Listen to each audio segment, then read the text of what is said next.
नमस्कार, स्वागत है आप सभी का अभय न्यूज के 10 जनवरी सोमवार शाम के बुलेटिन में। मैं हूं आपके साथ सुमन तिवारी। चलिए देखते हैं आज दिन भर की कुछ खास खबरें। इस बुलेटिन के प्रायोजक हैं आर के निवास बाय आर के डेवलपर्स। शानदार घर खरीदें अब अपने बजट में। महिदपुर तहसील के हल्का नंबर 2122 के पटवारी महेंद्र राव की घूस की हवस शांत नहीं हो रही थी। वह किसान को ऋण पुस्तिका यानी पावती के लिए 3 साल से भटका रहा था। 5,000 रुपए की मांग से शुरू हुआ घूस का सौदा 4,000 रुपए में जैसे ही तय हुआ, ईओडब्ल्यू की टीम ने पटवारी को घर में ही बने उसके दफ्तर से दबोच लिया। दरअसल लालच की इस कहानी की शुरुआत 2018-19 में हुई थी। ग्राम बणी के जयराम राठौर के पिता नागूलाल का निधन हो गया था। उसने जमीन का नामांतरण कराने के लिए हल्का पटवारी को आवेदन दिया था। पटवारी ने जमीन का नामांतरण तो कर दिया, लेकिन पावती देने के एवज में 5,000 रुपए की मांग रख दी। किसान जयराम लगातार पटवारी से मिलता रहा, लेकिन वह टस से मस नहीं हुआ। परेशान जयराम ऐसे में अपनी फरियाद लेकर ईओडब्ल्यू के एसपी दिलीप सोनी के पास पहुंचा। उन्होंने पटवारी को रंगे हाथ पकड़ने का जाल बिछाने की योजना बनाई। इसी कड़ी में 4,000 रुपए लेकर जयराम को पटवारी के स्नेह सिटी स्थित दफ्तर भेजा गया। जैसे ही रिश्वत की रकम दी गई, उज्जैन से डीएसपी अजय कैथवास के नेतृत्व में गई टीम ने पटवारी को दबोच लिया। रिश्वत की रकम मौके से ही जब्त कर ली गई। फरियादी जयराम राठौर ने बताया कि पिछले 3 साल से पटवारी पावती के लिए परेशान कर रहा था। इसके चलते ईओडब्ल्यू को शिकायत की। डीएसपी अजय कैथवास ने बताया कि रिश्वत मामले में पटवारी महेंद्र राव के खिलाफ मामला दर्ज कर लिया है। 18-19 में आवेदन दिया था नामांतरण का, पिताजी के शांत होने के बाद। तो 2 साल के करीब हो गए, पावती नहीं दे रहा था, तो पैसे की मांग कर रहा था। तो मैंने दोबारा 4,000 रुपये दिए, 5,000 रुपये। ठीक है।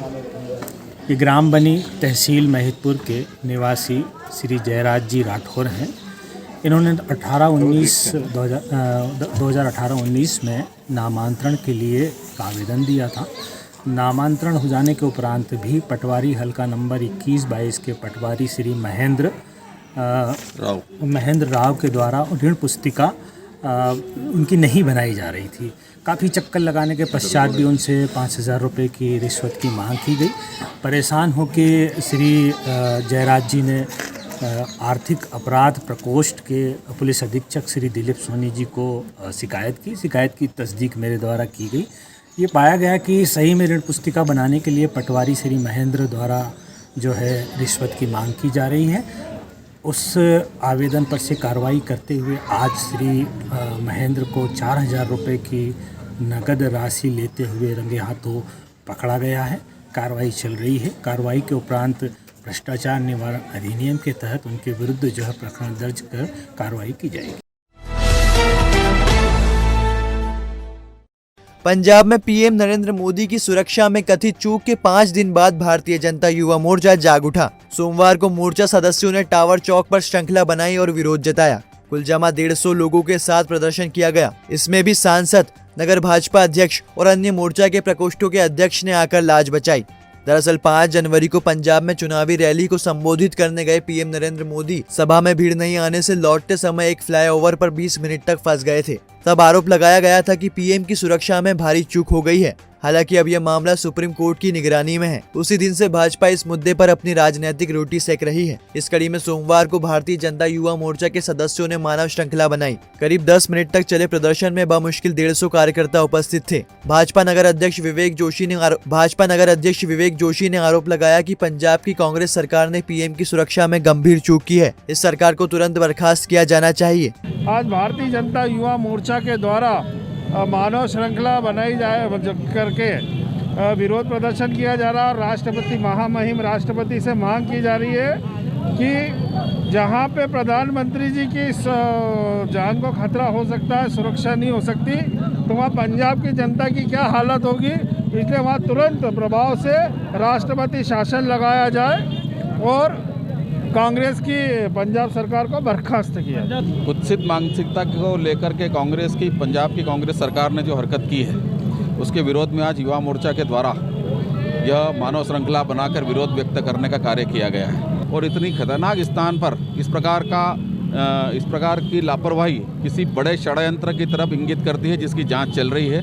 और हम पंजाब सरकार से भी ये कहते हैं कि अगर आप लोग दोषी नहीं तो जो दोषी हो उसको पूरी सज़ा दी जाए। आज भारतीय जनता युवा मोर्चा द्वारा पूरे मध्य प्रदेश में जिस प्रकार से हमारे देश के यशस्वी प्रधानमंत्री, राष्ट्र के नायक और उनकी विश्व में जो कीर्ति फैल रही है, उसको देखते हुए पंजाब की अराजकतावादी सरकार ने जो उनकी सुरक्षा में जो चूक करी थी और जो अराजकता फैलाई थी, उसके फलस्वरूप आज हमने युवा मोर्चा द्वारा आज हमने मानव श्रृंखला बनाकर इसको आज विरोध प्रकट किया है। पतंग उड़ाने का पर्व संक्रांति पक्षियों के लिए मुसीबत लेकर आया है। चाइना डोर में पक्षी उलझकर जान गंवा रहे हैं। 2 दिन से एक बगुला चामुंडा माता चौराहे के पास यूकेलिप्टस के पेड़ पर जिंदगी और मौत के बीच झूल रहा है। अभय न्यूज पतंगबाजों से अपील करता है कि वह पतंग उड़ाए, लेकिन चाइना डोर से नहीं, क्योंकि यह डोर मनुष्य के साथ पक्षियों के लिए घातक बन रही है। अब आप इस वीडियो को देखिए। आपने वीडियो देखा, यह पेड़ चामुंडा माता चौराहे के नजदीक है। इसकी सबसे ऊपरी शाखा पर गौर से देखिए। यह जो सफेद चीज आपको दिख रही है वह बगुला है। यह बगुला 2 दिन से चाइना डोर में फंसा हुआ है। डोर में पंख फंसने के कारण बगुला उड़ नहीं पा रहा है। वह उल्टा लटका हुआ जिंदगी और मौत के बीच झूल रहा है। ऐसे ही कई पक्षी चाइना डोर की चपेट में आ रहे हैं। अभय न्यूज अपने दर्शकों और पतंग के शौकीनों से अपील करता है कि वह मकर संक्रांति पर पतंग तो जमकर उड़ाए, लेकिन सिर्फ देसी डोर से, क्योंकि चाइना डोर मनुष्य के साथ निरीह पक्षियों की मौत का कारण भी बन सकती है। कलेक्टर आशीष सिंह ने मान लिया है कि उज्जैन में कोविड की तीसरी लहर शुरू हो चुकी है। इंसिडेटर कमांडर और एसडीएम के साथ मीटिंग करते हुए कलेक्टर ने कहा कि हमें हमारा आरटीपीसीआर सिस्टम ठीक करने की जरूरत है। कलेक्टर सोमवार को बृहस्पति भवन में मीटिंग कर रहे थे। कलेक्टर ने साफ किया कि यह सुनिश्चित करे कि हर आदमी घर से मास्क पहनकर निकले। यह भी देखे कि कोरोना पॉजिटिव व्यक्ति की पहचान होती ही उसकी कॉन्टेक्ट हिस्ट्री का पता चल जाए। लोगों पर सख्ती से फाइन करे और 100% लोगों को मास्क लगाना सुनिश्चित करे। फ्रंटलाइन वर्कर और सीनियर सिटीजन को बूस्टर डोज लगाने की शुरुआत सोमवार से शहर में हो गई। पहले चरण में फ्रंटलाइन वर्कर और सीनियर सिटीजन के डोज लगाए जा रहे हैं। इसके लिए कमांड सेंटर से मैसेज भेजकर लोगों को वैक्सीनेशन सेंटर पर बुलाया जा रहा है। इसी कड़ी में कलेक्टर आशीष सिंह और एसपी सत्येंद्र कुमार शुक्ल ने पुलिस लाइन स्थित अस्पताल में बूस्टर डोज लगवाया। दोनों ने सीनियर सिटीजन और फ्रंटलाइन वर्कर से अपील की है कि वह तत्काल बूस्टर डोज लगवा ले। उस जो है प्रशासन ने उन लोगों के लिए किया है जिन लोगों को बीमारी होने की रिस्क ज़्यादा है। जब आरंभ में भी अपन ने शुरू किया था तो पहले health care worker, frontline worker में पुलिस डिपार्टमेंट, नगर निगम, सफाई कर्मी, हॉस्पिटल के जितने कर्मचारी हैं उनको, और जो बुज़ुर्ग लोग हैं जो 60 साल से ऊपर के हैं, उनको कोई बीमारी भी है साथ में, तो उनको सुरक्षा की दृष्टि से प्रिकॉशन यानी सुरक्षा की दृष्टि से तीसरा डोज लगाया जा रहा है और वो आज से आरंभ किया गया है। और उसमें अभी कलेक्टर सर और एसपी सर ने भी लगवा लिया है। और जिन्होंने फर्स्ट डे लगवाया था 12 अप्रैल तक के लोग इसमें ड्यू हो गए, तो जैसे ही उनके पास मैसेज आता है जाके लगवा सकते हैं। भी फ्रंटलाइन वर्कर्स हैं, हेल्थ वर्कर्स हैं और 60 साल से अधिक उम्र के ऐसे लोग जिनको कोई कोमॉर्बिड कंडीशंस हैं, उनको प्रिकॉशनरी डोज जो है वो आज से चालू हुआ है, जो पहला प्रिकॉशनरी डोज कहा जा सकता है। और मेरे और एसपी साहब के द्वारा आज इसकी शुरुआत यहाँ पर करी गई है। मैं आपके माध्यम से हमारे ज़िले के जितने भी हेल्थ वर्कर्स हैं, जितने भी फ्रंटलाइन वर्कर्स हैं और जितने भी ऐसे बुज़ुर्ग हैं 60 साल से ऊपर के जिनको किसी प्रकार की बीमारी है, मैं अपील करता हूं कृपया अपने नज़दीकी सेंटर पर जाएं और जो प्रिकॉशनरी डोज है उसको अवश्य लें। से जो फ्रंटलाइन वर्कर्स हैं, हेल्थ वर्कर्स हैं और जो सीनियर सिटीजन हैं, उनके लिए प्रिकॉशनरी डोज जो तीसरी डोज है उसका प्रावधान है। तो आज कलेक्टर साहब और हमने इसको तीसरी डोज या प्रिकॉशनरी डोज ली है। और चूँकि कोरोना की तीसरी लहर लगभग आ गई है और काफ़ी केसेस भी यहाँ आने लगे हैं, मैं आपके चैनल के माध्यम से अपील करूँगा कि जो भी इसके लिए एलिजिबल हैं वो सब लोग भी प्रिकॉशनरी डोज लगवाएं। खासकर सीनियर सिटीजन जिनके लिए ये बहुत ही ज़रूरी है, उनके लिए मैं आपके चैनल के माध्यम से अपील करूँगा कि आकर नुआएं और अपने खुद को सुरक्षित रखें। साथ ही साथ सभी आम जनता से मेरी अपील ये रहेगी कि चूँकि कोविड की तीसरी वेव का आगाज़ हो चुका है, ऐसी स्थिति में जो कोविड एप्रोप्रिएट बिहेवियर बताया गया है उसमें सोशल डिस्टेंसिंग, मास्क, सैनिटाइज़र इन सब का उपयोग करें। सरकारी राशन के गेहूं की अफरा तफरी करने पर एक आटा चक्की मालिक के खिलाफ प्रकरण दर्ज कराया गया है। दरअसल खाद्य विभाग की टीम ने लोडिंग ऑटो रिक्शा क्रमांक MP30LA0744 से सरकारी राशन का गेहूं ले जाते राजकुमार चौहान को पकड़ा था। वह यह गेहूं चिमनगंज मंडी ले जा रहा था। प्राथमिक जांच में यह पाया गया कि यह गेहूं शांति नगर स्थित श्री राम आटा चक्की के मालिक मनोज सोलंकी का है। जांच के दौरान यह भी पाया गया कि मनोज की दुकान पर सरकारी राशन का गेहूं और चावल बेचने के लिए ग्राहक आ रहे थे। ऐसे में 14.70 क्विंटल गेहूं जब्त कर वेयर हाउस में रखा गया है। इस मामले में मनोज सोलंकी के खिलाफ प्रकरण दर्ज कराया गया है।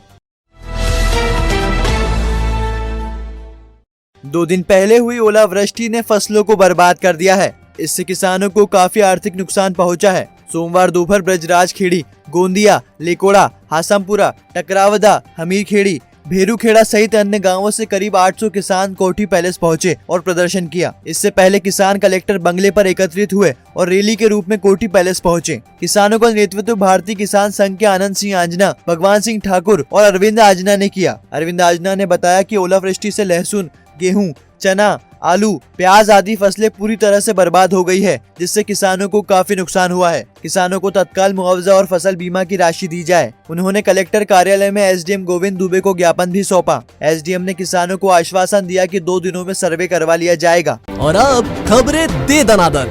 12वां मतदाता दिवस 25 जनवरी को मनाया जाएगा। इस दिन जिला और राज्य स्तर पर कार्यक्रम आयोजित किए जाएंगे। सोयाबीन संयंत्र की मशीनरी की नीलामी होगी। 4 करोड़ 60 लाख रुपए में यह संपत्ति बेची जाएगी।